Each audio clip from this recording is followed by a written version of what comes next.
apodo de Chona. Todos la conocen con el apodo de Chona. Su marido dice ya no sé qué hacer con ella. Diario va a los bailes y se compra una botella. Diario va a los bailes y se compra una botella. Se arranca la banda con la primera canción. Y la Chona luego busca bailador. Y la Chona luego busca bailador. La gente la mira y le empieza a gritar. Bravo, bravo, Chona, nadie te puede igualar. Bravo, bravo, Chona, nadie te puede igualar. Y la Chona se mueve y la gente le grita. No es mejor que la Chona para la quebradita. Y la Chona se mueve al ritmo que le toquen. Ella baila. And we're live. Hey, everybody. Happy Tuesday. Taco Tuesday, Cinco de Mayo. So have a Corona as well as Cinco de Mayo on Taco Tuesday. So hope you're being safe. Businesses have opened up partially. So I hope that you're practicing social distancing. Many businesses are out there. I just returned from the Hogel Zoo. Beautiful space, social distancing being practiced. They're cleaning everywhere. It was great. So get out and visit our local merchants and our local eateries and places, but still practice social distancing. So with that, I cannot believe that we are on show number 7. Is that right, Jeff? Show number 7? Wow. Make sure that you sign up in our chat. That's right. Show number 7. Show number 7. So in our live comments. You see, I'm dressed festively today. You are dressed festively. So yes.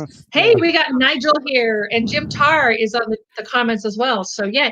So put your comments in the comment box. And with that, Jeff, I want to say thanks to Jeffco Social for hosting this each and every Tuesday.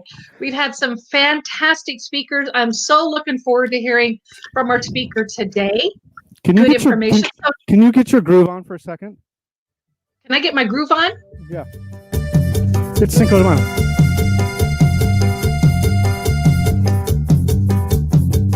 Cinco de Mayo. Woo-hoo!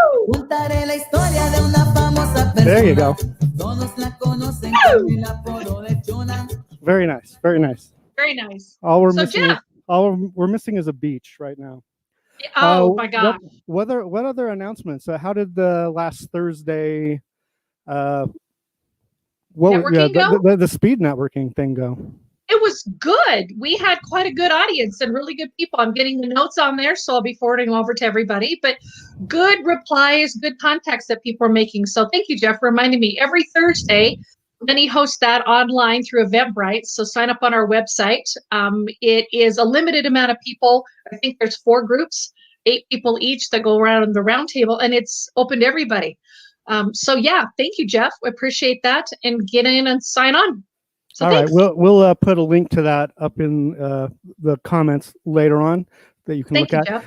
We want to give the love, as you mentioned to Jim. And the funny thing is, Nigel, he's here. I can see him, and he's watching from Long Beach, California. So that's pretty cool. I hope he's on the deck of the Queen Mary right now, or maybe he's standing in line for one of those cruises that starts in August. I don't know, but it's kind of cool because last time our guest was broadcasting from Laguna Beach, so we're having this SoCal connection going on our shows right now. The only problem is I'm still stuck in a basement, and I need some beach time too. You know, it's time for some beach and some sand. So anyway, enough of that. We want to welcome everybody in again. I have an amazing California shut down. I know that governor, he's a stickler about that. So that's what Nigel just said. California is shut down. Maybe open by Friday. By Friday. You know what? A lot of stuff is opening this week. So that's going to be a big topic today, because I have easily one of the most, I'll call him outspoken, I will call him entertaining, also provider of entertainment, and we'll have to figure out how long I've been friends with this guy. So I'm going to bring him, Mr. Dave Morris, into the picture. And here we go with my production skills coming up. Woo! There you go. Oh, don't scare us like that. So, Deb, I remember watching you play in your band in Insatiable at the Murray Amphitheater I think it was like 1918. I think. Yes, it was. Yes. Wasn't that Yes. Spanish flu? Yeah, it was during the last pandemic. We had all of those bridesmaids cranking the generators to get the power so that we could perform, because I was and you remember I was on the air pump organ. So yes, yeah, so it was very nice. But yeah, that was a long time ago. That's the other thing I was saying. We've been friends for forever, and now we were neighbors for 2 decades, and now we're ex-neighbors, but that's cool. Well, I still come by, and then now we're just going to catch up and talk. Like, I haven't seen you in a while, so we're going to catch up and talk about. Let's first give you a resume. I'm going to put you on the center screen, and for those of you that don't know, the infamous Dave Morris, entrepreneur, bar/restaurateur, and overall community activist, and motorcycle rider, and all around groovy guy. And few people that are taller than me, that frightens me sometimes. But we'll put Dave Morris up. Introduce yourself, Mr. Dave. Hey, I'm Dave Morris. I'm, I guess, owner of 5 bars: Piper Down, Ice Haus, Handlebar. Those are down here in Salt Lake. And then up in Ogden, I have the Harp and Hound and the Funk and Dive. Piper Down's been open for 16 years. My first bar was actually in Texas. Jeff, you were talking about you being one of my exes. My other exes live in Texas, so that's a fact. That's a George Strait song. Oh yeah, that's right. Yeah, in '93, I actually opened my first bar, which is down in Texas, in Victoria, Texas, and funny fact, Jeff, we have a mutual friend, Craig, from Sturgeon General, and they actually played that bar down there a year after I sold it and moved up here. Is that crazy? I ended up meeting Craig at Bert's Tiki Lounge, and we ended up chatting. I'm like, dude, your band is awesome, and then he's like, yeah, who are you? Where are you from? And I'm like, I just moved up here from Texas, and he was like, oh, we just played down there. It turns out he played at the bar that I just sold. Wow, that's crazy.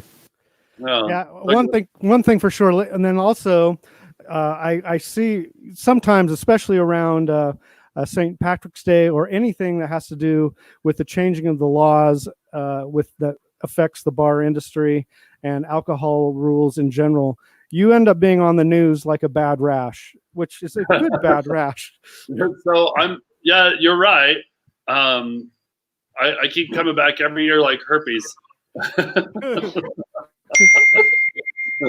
No, I am the current president of the Utah Hospitality Association. We just released, we did a press release last Monday, and we have joined with SLARA, which is Salt Lake Area Restaurant Association, creating an organization that is now the largest voice for the hospitality industry in Utah.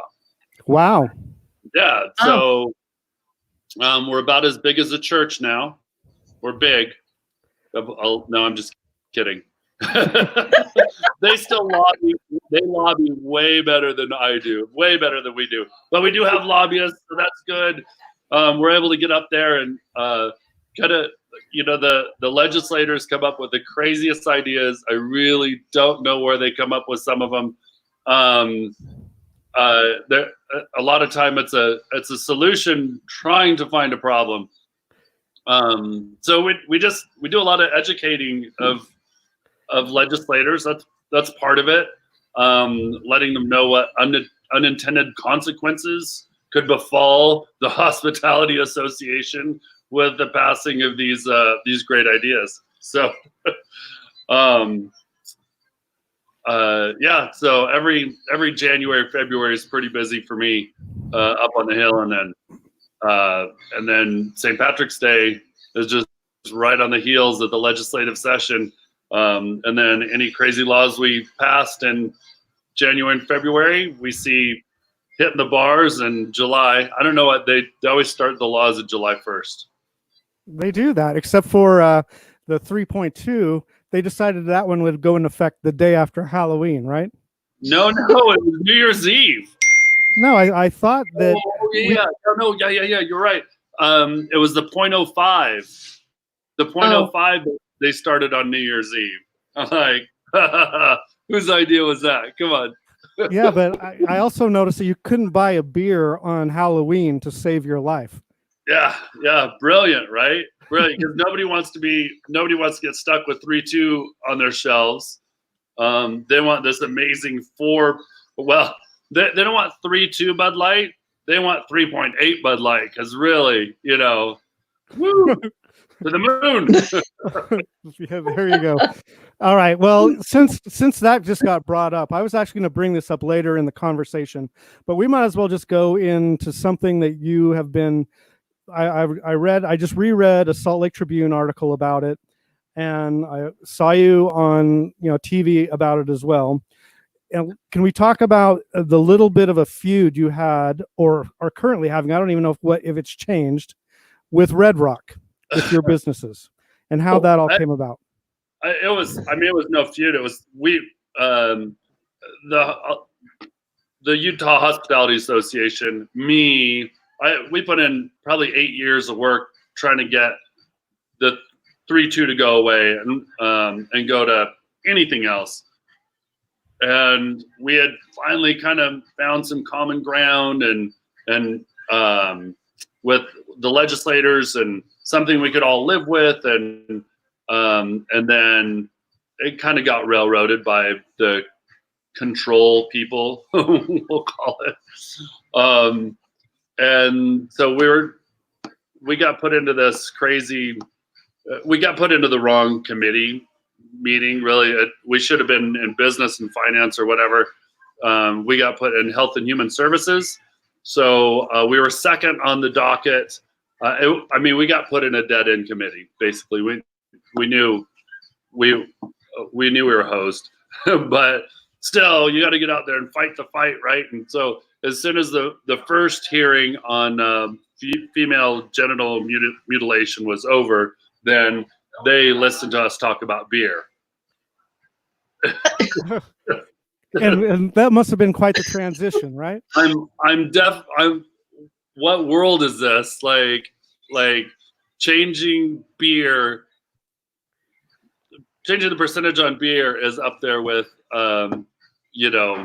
female genital mutilation. Like it shouldn't even, it's the wrong channel. Anyway. Yeah, I would have been interested to hear the segue between those two topics, but anyway. Oh my God. Yeah. All right. So anyway, expand. You ended up pulling the Red Rock product off of all of your shelves. So we had the opportunity for three people for and 3 people against the changes. And one of the people against the changes was like Gail Ruzicka from the Eagle Forum. Never heard of her. The Eagle Forum? I'm just kidding. Okay. Wow, she's bigger than me, man. Seriously. And then we got up and spoke, and the next guy to get up and spoke was the guy from Red Rock, and speaking against what we had worked so hard. It just made it kind of put us. It made us look silly, really. We're not standing shoulder to shoulder on this. And then the stuff that he said was laughable, and I decided that vote with your wallet, right? I decided to support the people who are supporting us in our fight, and not support the people who would speak in open forum against me. And then I have a few friends, and they kind of did the same thing, and my friends owned a lot of bars, and then of course the news got a hold of it, and that's kind of where it ended up. And I mean, we've spoken since then. I still don't think I carry any Red Rock product, but There's a lot of really good local beers out there. A lot of amazing brewers, a lot of talent, a lot. I mean, there's a lot. Red Rock has plenty. They do fine. They do fine without me. So, well, wouldn't you call that though grudge holding? That it's gone on this long? No, or just your choice of what. If there was something that Red Rock had that I just had to have, then I'd carry it. All right. But there are so many here at Ice Haus where I am right now. I can tell by the brick pillars behind you. Yeah, you played on that stage right behind me. Yes, I have. Yes, I have. Hey, before we closed, we had 240 different beers, bottles, cans, and draft. We do tons of like full strength beers, a lot of locals, I mean, just everything. There's an app called Untapped, and it's kind of like Facebook for beer. And that's the only way that we can keep our employees and our customers up with what we're doing is digitally. They'll get like a text message when they bring a new beer on. Seriously, speaking of beer. Cheers. Cheers. I got my Corona too, just in case. Oh, there you go. I was armed.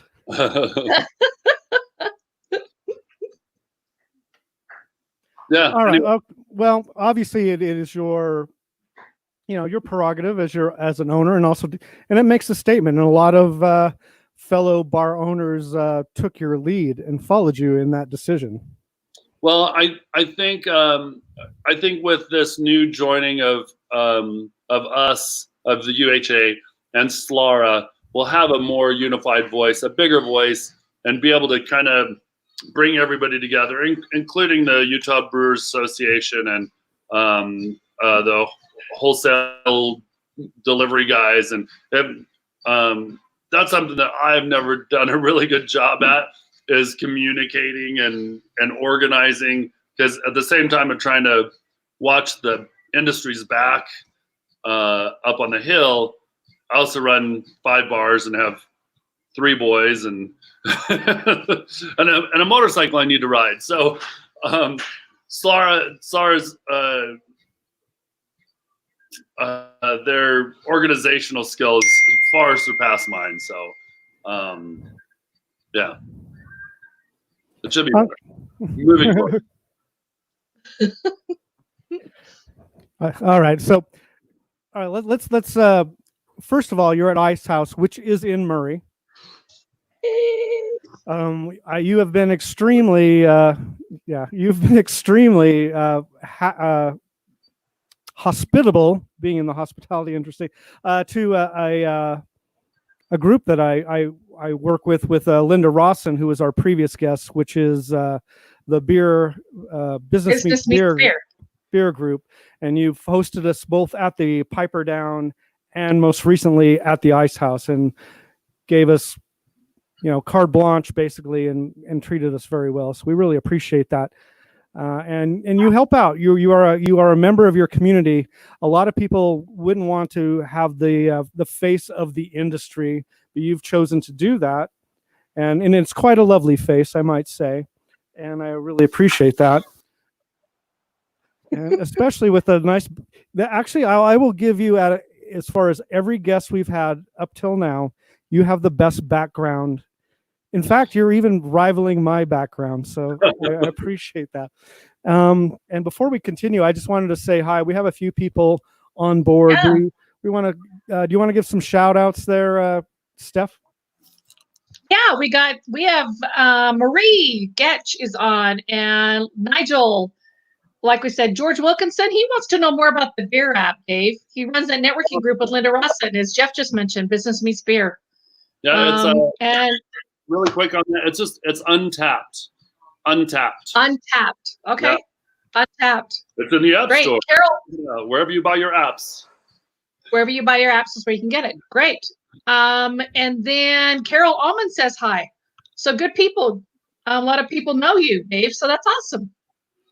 Good. We also had a question if during the changeover, if there was any dumping of beer during the 3-2 change.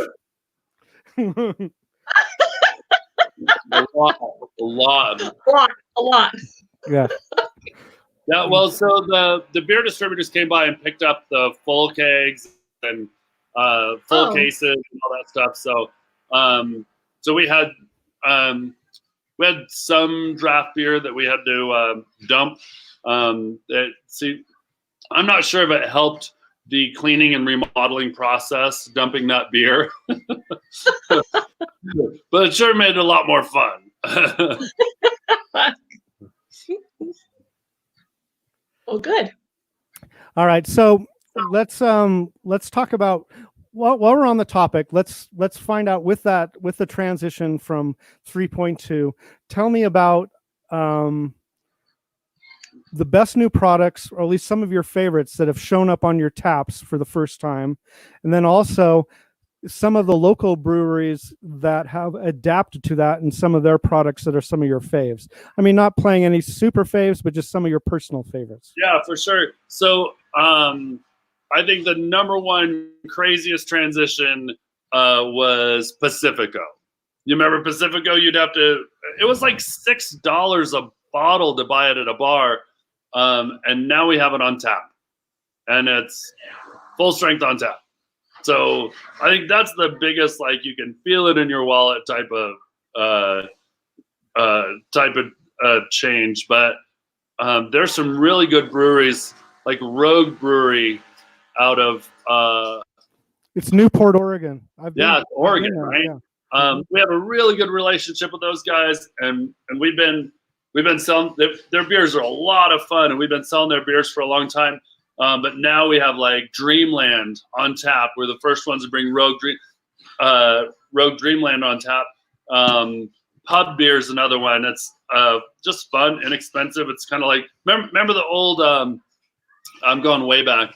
Remember the generic beer, and it just said beer on it, was white and had a blue label. Yeah. It kind of reminds me of that, but There's think actually a new one of those out called Pub Beer, made out of Bend, Oregon, which is actually not bad at all. Mm-hmm. No, we have it on tap. We have it on tap. That's great. Harp. Harp is now on draft at Piper Down. First time in 65 years since Harp came out. They actually quit bringing Harp in the bottle into the state, and so once this had changed, we ordered Harp, and now you can have a real black and tan with Guinness and Harp at Piper. I think it's super fun at Handlebar because we have 20 beers on tap. My personal favorite there is Kona Big Wave, Kona out of Hawaii. So we're getting all these cool beers from all over. Instead of like, oh, that's nice. Too bad we can't have it in Utah at all. But especially on draft, it's even more fun.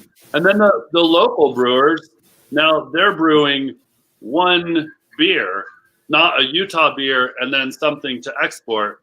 They're brewing one beer. So you went to had what was it? A white. You went to had a beer that they would brew and they would only export it. So it was made locally, but we couldn't drink it. So it's normalized a little bit. So my whole thing, 15, 16, 17 years ago, I guess, I got into the business here in Utah. I opened up Piper, and it was so difficult to get through the process. It kind of dragged me into the advocacy of this industry, just noting how crazy it is. I think if it was easy for me to open Piper, I would have just stayed in the shadows and quiet, and we'd probably still have private clubs and 3-2 beer. So thank you, Salt Lake City business licensing and building inspection people, for pissing me off. Otherwise, this state would be a terrible place. Oh, So yeah, you never know. You never know what's going to come out of that guy's mouth. Really, I went through 13 public hearings with my name on the agenda just to get through the city, get my business license with the city. And then this was right after the Olympics, so there was tons of liquor licenses available. So I just strolled into the DABC and grabbed my liquor license. It wasn't a big deal. Now it seems like it's kind of flip-flop now. Now it seems like it's more difficult to get your liquor license just because of the scarcity. After all this is done, though, if you guys want to open a bar, there's going to be plenty of liquor licenses out there, I think. Unfortunately, it's pretty scary. Yeah, that segues into so much Yeah, stuff. that's where we're going to go next. But let me complete this a lighter line of questioning by saying you are now at least owner or partner, or I don't know exactly what your relationships are, in 5 bars in Salt Lake County and Weber County. Can I ask you, why the hell would you own 5 bars? Are you crazy? No, yeah. So it's not on purpose. It's not. Piper Down was the only one I did on purpose. The other ones were accidents. So it's not my fault. It just happened. So what you did is you just tripped and fell into these new bars. Yeah. So like I'm happy as a clam at Piper Down, making money. I got time. I'm raising kids. And then a friend of mine up in Ogden who owned the wine cellar. Do you remember that place? Mm-hmm. It was downbeats. It was bars so far back to where even when bars were illegal, it was still a bar. It was a speakeasy back during Prohibition. Oh. So this guy Mitch is like, Dave, I want to sell my liquor license. Do you know anybody? And I'm like, no, don't. Like, that place is amazing. Don't mess with it, right? And he wanted out. He wanted to retire, and so I bought the liquor license from him and kind of turnkey. You know how that is. Yeah. And I didn't want to do it by myself. I didn't want to give up my spare time, so I asked Bridget from the Green Pig to help me because her work ethic's awesome, and like we're real similar with that. She had some money. She helped me out. The great thing about a partner is everything you buy is half price, right? So we get up there, and it's not turnkey for us. It doesn't doesn't like hit our standards. We start tearing the whole place apart and like remodel the whole place and get that rolling. And then it's in the basement, right? So the first floor, those guys got kind of kicked out by the landlord, and the landlord told us that we should open a bar upstairs. And we're like, no way, dude, there's no way. And he said, well, I've got a Mexican restaurant coming in, and they'll be right above you, sharing your entrance. I'm like, okay, fine. We used the same liquor license and stretched it to encompass the upstairs. And then kind of at the same time, Ice Haus I had a couple guys trying to open Ice Haus, and they just didn't have the money. And I'm like, okay, I don't want to buy myself another job. I'll be a silent partner, and you guys just go to it. And how'd that work out? Well, their idea of owning a bar and my idea of being a bar owner are totally different. So, so it didn't work out. So I bought those guys out, and kind of at the same time, I've known Tiffany Vina for a long time. She owns a lot of bars, like the real estate. Well, she had Club Jam. Do you remember Club Jam in the Marmalade? Mm-hmm. You remember it? It's like 750 North 3rd West. Mm-hmm. Anyway, it was a gay bar for like 10 years. Before that, it was Cedar Lounge, kind of almost a Swede town, right? Anyway, they were in trouble, and they were going to lose their liquor license. So her being the landlord, not wanting to lose a liquor license to a bar, like if you have a bar with no liquor license, right now it's almost worthless, right? Anyway, so she asked me to kind of take that over. handed me the liquor license. Like, here's the keys. It's free. It's turnkey. Again, you know what happens with turnkey? You get in there and it's not really. Is that similar to plug and play? I don't know. Yeah. You're supposed to just turn the key, open the door, go inside, and make money. The problem is turnkey bars. There's a reason they weren't making money when you took them over, right? If they were making money, they wouldn't have sold the bar. So usually you go to turnkey bars and then you're like, so that's messed up and that's messed up and that's messed up.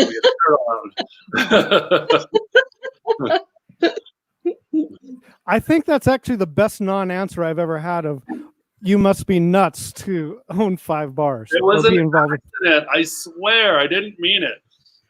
The victim in all this is my poor wife. So she's a nurse. She was a respiratory therapist. Like she retired. She retired from IMC like, I don't know, 3 years ago, 4 years ago.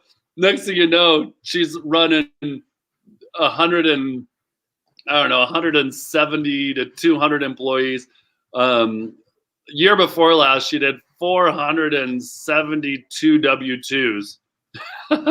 She's not an accountant. She didn't go to college for this. It's the best way to learn, right? The way to learn that just sticks is not out of a textbook. It's screwing stuff up. Yeah, it's baptism by fire. That's yeah. Like, oh, I'm never going to make that mistake again, right? All right. Well, that's actually a perfect segue into my next question for you. Is in the description of today's show, I had mentioned the ripple effect of you guys being shut down or at least reduced to bare bones. You had mentioned, what did you say, 400 and something W-2s? Yeah. How many 150 positions though, remember that? Yeah. Give me an idea of how many employees at the end of January 31st you had on the books. Yeah, right around 150. And now I have up until last week when we started doing some reopening, we had 4 or 5 people that we kept on the books between all the bars because they're just shut down. They're just like completely shut down. Handlebar was a relatively newer bar, so we didn't have any deferred maintenance or cleanup or whatever to do. So it just closed. And a lot of people say, well, why didn't you just do takeout? The real problem with that, I mean, I don't have the infrastructure in place for, like, I'm not Domino's, right? But what I sell, I don't sell a burger and fries. I sell social closeness, or whatever the opposite of social distancing is. I sell an experience where exactly, yes, sure. Makes you want to come in and hang out and meet people and mingle. And during that time, hopefully you buy some beers and pay a cover charge, or whatever it is. Kind of in there some way, I figure out how to make money on it, but it's not by someone calling and ordering a shepherd's pie and me dropping it in their trunk and them driving away. Yeah. That's actually the best explanation I've ever heard so far, is that you sell an experience. You sell a social experience. I go to the Ice Haus or to Piper Down or Funk and Dive, all of those places to meet people. And even if I don't even meet them, just to see people that are maybe like-minded like me, or like the same music as me and the same, beers as me, or stuff like that. You sell, you don't sell staying the F away from people. You sell people getting together, like our groups that I mentioned before. They get together. It's way cheaper if you just want to drink some whiskey and get drunk. It's way easier to just buy it from the state and go home. It's way cheaper, and you get way less trouble. Yeah, well, we've all seen the lines of the people that are doing that right now, right? Yeah, No, seriously, that's when everybody stops being freaked out and the risks to go down. There's going to be a lot of people with a lot of money out there that are going stir crazy, have cabin fever or whatever you call it. But I truly look forward to that day. And in the meantime, all we can do is mitigate risks. In the meantime, like we just opened at Handlebar, and Handlebar we just opened on the patio. We left the inside closed. We spaced the tables.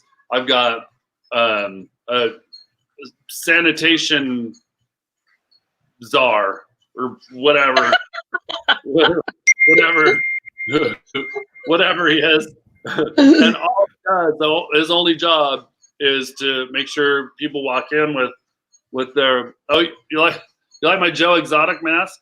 That's very cool. Yeah. Shelly got it for me. I thought they were stripper panties. Oh, All I got to tell you, Thanks, man, Dave. is I'm going to go buy a satin jacket, like one of those satin baseball jackets with the cool baseball lettering that says sanitation czar. only if you wear that hat. Only if you wear that hat. All right, so I'm going to continue with the questioning as far as the ripple effect. So you talked about around 150, plus or minus current employees, and that's just the ones at UW2. Then you also talk about all of the delivery personnel that used to come to your places, all of the food and liquor ordering you did, all of the musicians who played at all your places, the people who ran the karaoke. People who ran the poker games and poker. Mm-hmm. Yeah, so let's get another grasp of another number. Let's talk about your ordering, the like food and beverage order placed number-ish, just ballpark. Again, the month of January compared to the month of March. Yeah. Well, March is tough. I ordered a lot of food in March, specifically March 12th, 13th, like right around there. Oh, yeah. Preparing for the biggest party ever. We actually had a meeting with Salt Lake Area Restaurant Association, Utah Hospitality Association, Senator Kitchens, the health department. The health department, this was Sunday before St. Patrick's Day, so that's 70, 60, 15th, right? It was 15th on a Sunday. We had this meeting. We're all freaked out. Are they going to close down the bars? And the health department said, we don't have any plans right now to close down any of the bars anytime soon. So Monday morning, I went and accepted my $10,000 worth of stuff from Cisco and U.S. Foods and Wasatch Meats and all that stuff, and then that afternoon they announced that midnight, no more dine-in.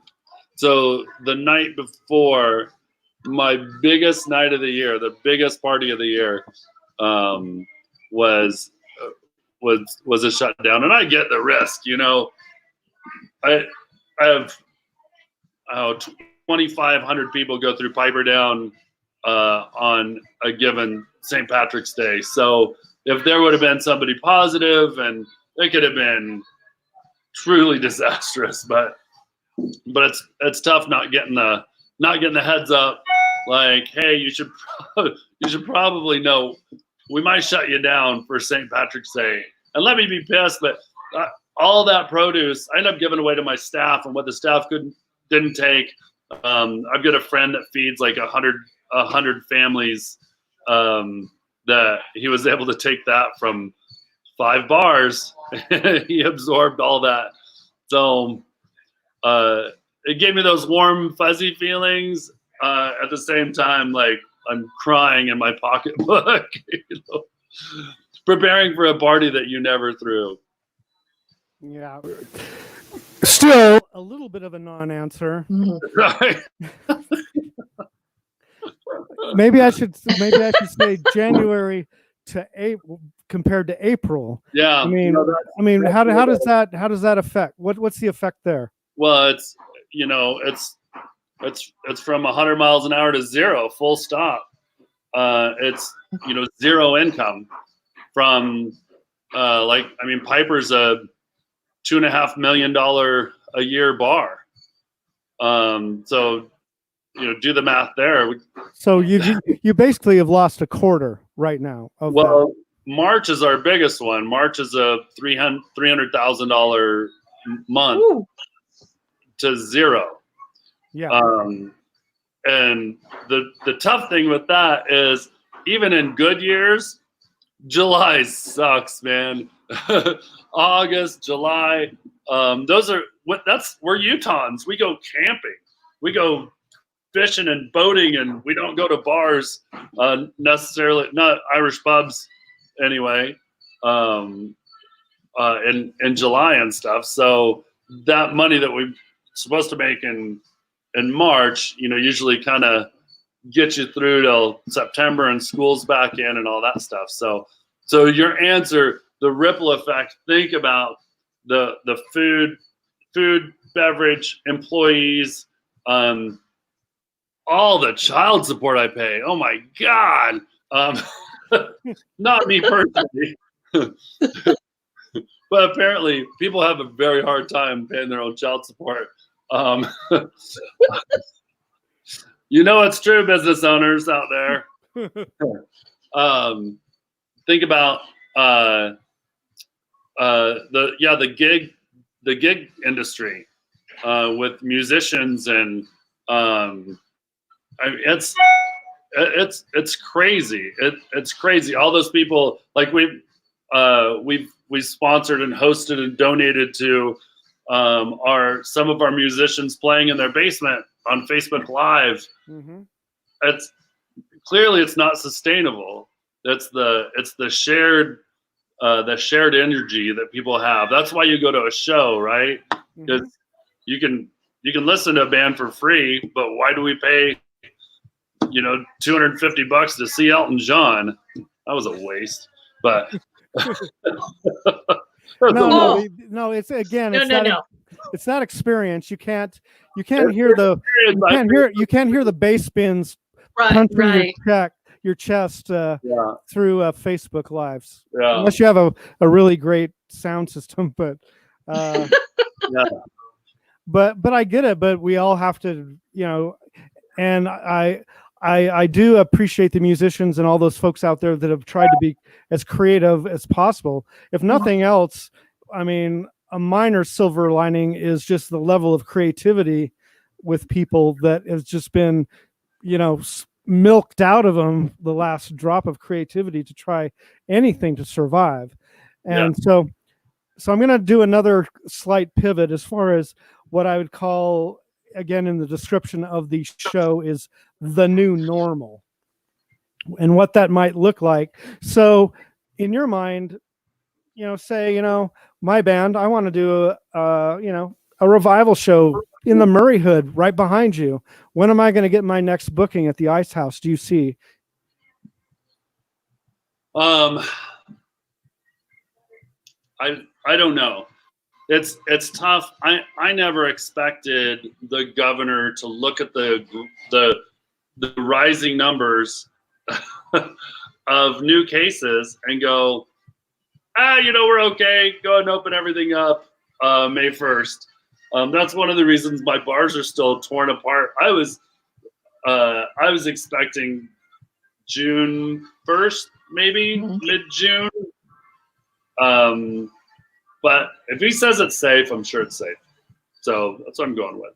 But then the next, we have to be in this orange. By the way, do I detect a little sarcasm in that last statement? Hey, I just do what I'm told, It's got to be really, really tough. He's balancing the crazies on both sides. Because, nobody in this country is in the middle together.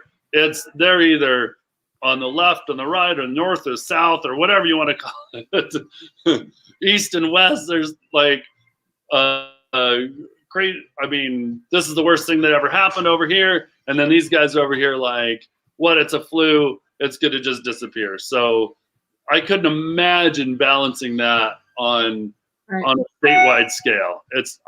I tell my kids that I go, I don't know. I'm just making this up. I've never done this before. So just none of us have. Let's just figure it out. So when are you going to play again? I can't, I don't know. We have to stay orange for at least a month. And then if we have better treatments, people will be more afraid. I don't know, University of Maryland study released today said 78% of the people polled were afraid to go to a sit-down restaurant. So if they're afraid to go to a sit-down restaurant that's 6 foot away from another table, table spacing, and everybody's got their mask and doing all this stuff, I don't know who's going to skank next to you at a show, and they have said something like they would allow like an acoustic show, and the health department has been really, really cool and open-minded, and trying to work with us on like, okay, I have an idea. It's a little out of the box. What if we did this and this and this? Like bar seating. They're like, no bar seating. I'm like, well, it's tough to say no bar seating for everybody, because some people, like my bar up in Ogden, half of it no bar seating, and the other half it's like this big, huge, round bar. So all the preparation is done on one side, and on the other side people can sit as long as their parties are 6 feet apart. So Weber County Health Department, they're like, that makes sense. It seems like you've really worked this out. We really appreciate you. I think the one, the real thorn in my side right now, and we're meeting tomorrow with some DABC folks, and the real thorn is how difficult this state has made the business of selling alcohol. For instance, I was told by DABC on March 16th, like, we were told by the health department, hey, no more dine-in. Well, in my license for a bar license, I've always been able to sell beer to go as long as it's 3.2, and now it's 5%. I informed them that we would still be open, that we wouldn't be shutting down our liquor license just for the next few days to get rid of this food and to sell some of this 3.2 beer or 5% beer off. And they told me that I couldn't sell beer to go, and I told them I can sell beer to go. I have a license. It's hanging on my wall. And they're like, no, I'll check on it. I go, you check on it. I'm going to sell 5% beer. And they're like, well, we'll get right back with you. So the next day, St. Patrick's Day, I'm going to sell my beer. I'm going to sell everything that I can legally sell. And then the 18th, they got back with me like, oh yeah, it's okay to sell beer to go, but no curbside. But even curbside, where's the harm in curbside? Like, I have to ID everybody that I sell anything to. So if it's in my parking lot or it's inside, the only difference is if a COVID positive person was in their car and I made them come inside to get their beer, maybe that's what they were trying to avoid by getting beer to go and paying more money for it than they would at the grocery store, right? Well, I don't want to go to the grocery store. I'll just get my shepherd's pie and my corned beef and cabbage or whatever and a 6-pack of beer. No, you have to go inside, sir. I'm sorry, DABC. It just doesn't. It's nonsensical. But we've also asked of this. The legislators are in special session. We've got everybody written off on this idea of, let me sell all my package. Let me sell wine. Let me sell beer. Let me sell heavy beer. Let me sell F&Bs, flavored malt beverages. Let me sell all that stuff. People can get it anywhere. Oh, I like a good F&B once in a while. Say it again. I like a good F&B once in a while. Yeah. So instead of people having to go to the grocery store and then the liquor store, they could just come here and the beer would be cold, and we have like a better selection of beer and all this stuff. So I'm pitching this at them from a financial side of it. It actually benefits the state if people buy a beer that they pay $3 for at the liquor store and they pay $5 here. They're going to pay, the state's going to get more sales tax revenue because they're going to sell it no matter what at the liquor store, right? So I bought it for $3 and then I sell it for $5. They're getting $2 extra of sales tax. I mean, where's the downside? Where's the downside? So that's kind of what we're playing to. Senator Kitchens, he said everybody's on board with it except for the control people. You know who that is? Yeah. Mm-hmm. Oh, yeah. The ones with the really good lobbyists, the really good ones. The ones that everybody I talk to, they always have to go talk to those guys before they say it's okay. I'm not even kidding. I'm not kidding. All right, I have another question. In as far as the lawmakers, and again, this is obviously a state of non-drinkers making the drinking laws. It's like somebody who's never ridden a roller coaster making the roller coaster ride laws. You know what I mean? I think it's even more extreme than that. I think it's like the head of the meat industry is a vegan, because it's not just they don't drink, it's they're morally opposed to drinking and drinkers. So it's not just I never. That's a great analogy. Yeah, It's a good, yeah. Yeah, I'm vegan too, which makes it funnier. I know you actually you have a vegan menu, so and vegan nights too. But also you cater to the carnivores. You had a great steak night there at the Ice Haus too. I did eat meat for 40 years before I went vegan. So yeah, the whole vegan thing is not for everybody, but neither is eating meat. So, and neither is drinking, and I respect that. So respect that I don't eat meat and I drink. Right. So let me ask you, my next question is, and we're running, I knew this hour would fly by. I know. And because I'm so much fun. Yeah, you are. You're fabulous. You're fabulous. But anyway, let's talk about with the lawmaking. I was segueing into the lawmaking with the latest new laws. Do you still think, because every new law that everybody gets publicized, like, oh, no more 3.2 beer or no more of this, it seems like there's a lot of backdoor other stuff that doesn't get quite as much publicized. The higher taxes, the lower driving limit and stuff like that. So every time one of these new laws happens, do you think it's a 2 steps forward, 1 step back, or do you think it's a 1 step forward, 2 steps back sort of thing? It's crazy in this industry when you're trying to get something passed and you're up on the hill and you're pounding that pavement up there and shaking hands and everything, and the legislators, they always want like a tit for tat, quid pro quo.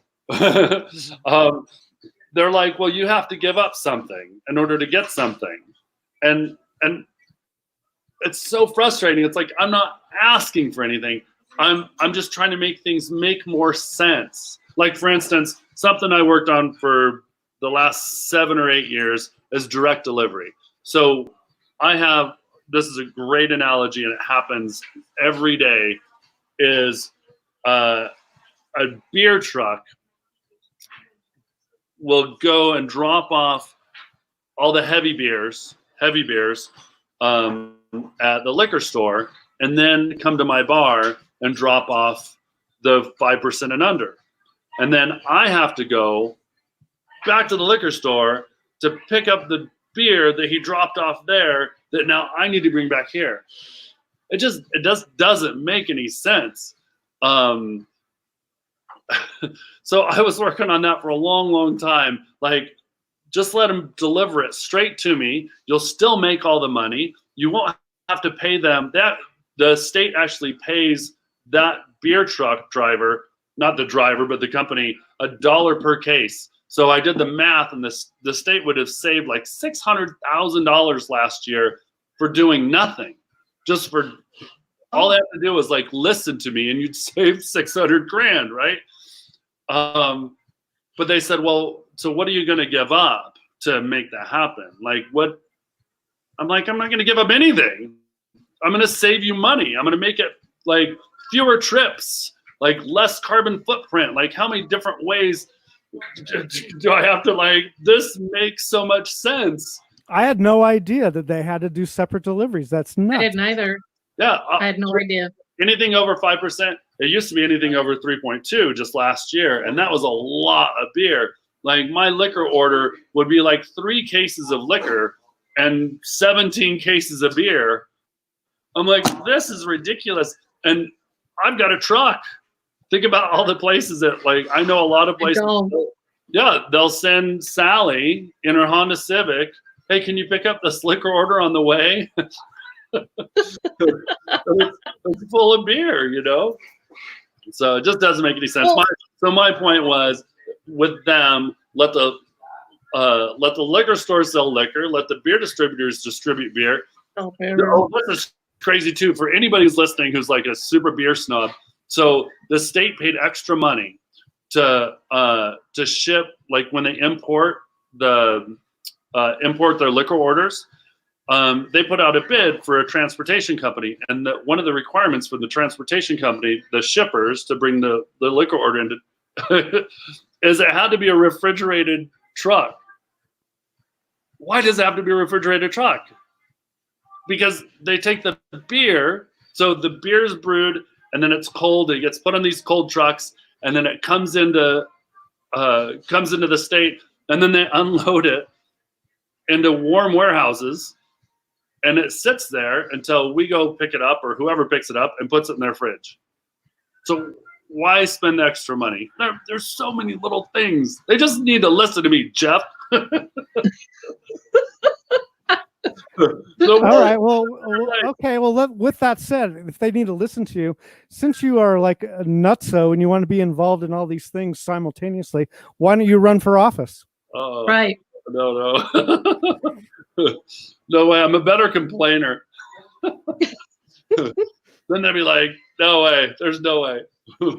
I want to see my representative with a Corona in the state house. Yeah, no, that'd be cool. Ooh. Maybe after I sell all the bars and my kids are all off at school and I'm bored, I'll be like, and pissed off enough, I'm like, screw it.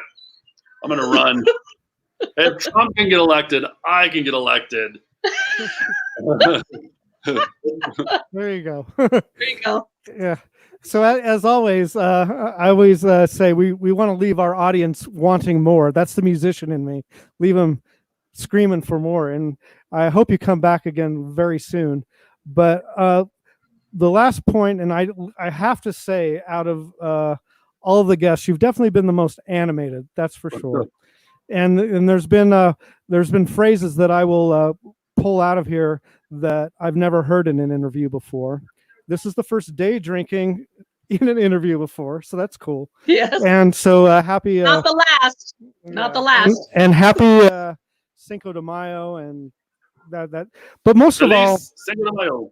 No, but most of all, I want you to tell us what you feel the new normal will be a year from now, if you had a crystal ball. It's going to be bad until we get a vaccine. It just is. Until we get a vaccine, people are going to be scared and super careful and worried. And you put all those things together, it doesn't make you want to get together at a bar. So I think we do have different schools of thought. You know, we do have the super scared people, and we do have the super, you can't tell me what to do, I'm going to go out. So the bars that can run with a lower overhead are going to survive, and the ones that can't aren't going to open. I'm not sure how. I mean, places like, big music venues that I'm not sure how they'll survive unless they just stay closed and pay their rent for the next year. But until people feel like they can go out and not get sick, they're going to be scared, and they're going to be. We're going to have lower attendance, and we're going to have funny rules that we need to do, and yeah, it just sucks. It's going to suck for a while. That's the new norm. It's going to suck. Yeah, but how do you reduce the suck? Suck less. So with like at my bars, I'm setting up the infrastructure to do takeout and delivery online, pay online, all that stuff, because I don't think this is the last time we're going to be seeing a closure. As numbers go back up and healthcare gets overwhelmed, they're going to shut everything down, bring the cases down, and then once they come back down, then they'll open it back up, and that's just the way it's going to be until either vaccine or some really killer treatments. So, yeah. So you told me when we were talking before we went online that those are secrets, Jeff. That you are making improvements. You're making improvements in all the places. So we're not gonna say them unless you want to say them. But no. that leads me to think that you're optimistic. For sure. I think the best example, and it's locally, the best example of what to do in a down economy is Fashion Place Mall. Do you remember Fashion Place Mall pre-2008 crash? Mm-hmm. It was like, look at it now. It's awesome, right? It's packed always. I can never, ever get a parking spot. I just want to pop into the Apple store, right? And I gotta hike, and I can't get in there. I can't get out of there. It's crazy. When did they do those improvements? In the down economy, right? Downtime. Mm-hmm. They did it in 09, 10, 11, 12. I mean, it took a long time, but they pimped that place out. Look at it now. So when's the time to invest? At the now. time, everybody's at it. No, now. Now's the time to invest. So, and if not, then I have a really nice vacant space. The things that I tell people, in March, early March, no planes fell out of the sky, no boats sank, our infrastructure didn't get bombed. Like, we still have the same number of factories. In relation to, terrible, awful things, we really have not lost that many people. It's the fear. It's the fear that is the worst. That's the how do you balance fear, though, in your mind? As far as there's some people out there that are no fear. I mean, we had people with AR-15s show up at the Michigan State House. We have we've even had our own business rallies here in Salt Lake City. How do you balance fear and live free or die type of mentality? Yeah. I don't know. You have to be present. You have to be able to make changes and make changes quickly, adapt, listen. If you think you can just hide out in Costa Rica and and let everything kind of sort itself out, then your business is going to go down. If you're here with your face in the business and make sure that people's fears are being addressed, you're mitigating circumstances that could cause that fear, then you're gonna make it through. They're talking about a vaccine in a year and a half or whatever. In the terms of vaccine, that's amazing. Mm-hmm. Like now that they can it was days after they discovered it. They had its RNA torn apart, and they knew exactly how it worked. So I think we'll be fortunate in that, in the turnaround. So all right, so I'm going to close it out with this. What, as far as the other business owners that are out there, not only in the hospitality industry, what would be your overall pat on the back, big virtual hug you would give them advice right now? pat on the back, like good job, or pat on the back, don't jump off the cliff? Either one, anywhere in between. Well, I gave the don't jump off the cliff one, and that's no infrastructure was damaged in the making of this pandemic. Mm-hmm. So I think keep that in your brain. I still see buildings being built. They didn't stop building them. Like remember the tech bubble in 90 whatever, when or whatever that was, the .com pop, where Austin, Texas buildings were like halfway built, and then they stopped them and they left them there for like 10 years. So we're not in that situation. We've been through worse. So I guess that's my economically, we've been through worse. All right. Well, what a pleasure. And I hope you'll agree to come back on and we can check in with you. Whatever level of open you are, we encourage everybody on to support Dave Morris, the Ice Haus, Piper Down, Handlebar, Harp and Hound, Funk and Dive, and all of the other businesses out there that are trying to do their best. And we want to see all of your efforts, rise from the ashes type of efforts you're doing. I love the mall analogy you did. We've had some great comments. Number one, I think, is that you're a lot smarter than Trump. That was one of my favorite comments. It's really not saying much. I don't take that as much of a compliment, but say something, Obama. Jim tells me that it's one of the best meetings he's attended, so thank you. I knew this would be great. Yes. Linda says, thanks for all you do. You've been an important part of our community, and we're happy to support you, and you support us, and we appreciate that. I would like you to hang on after we go end the broadcast so we can chat, but do you mind coming on another time and checking in with us? I'm down. All right. So since it is Cinco de Mayo, can we dance our way out of this broadcast? Oh, of course. Ready?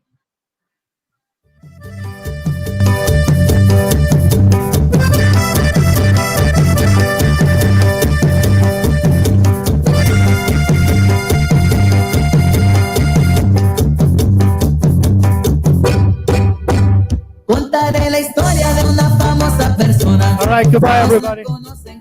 Bye. Thanks. Todos la conocen con el apodo de Chona. Su marido dice ya no sé qué hacer.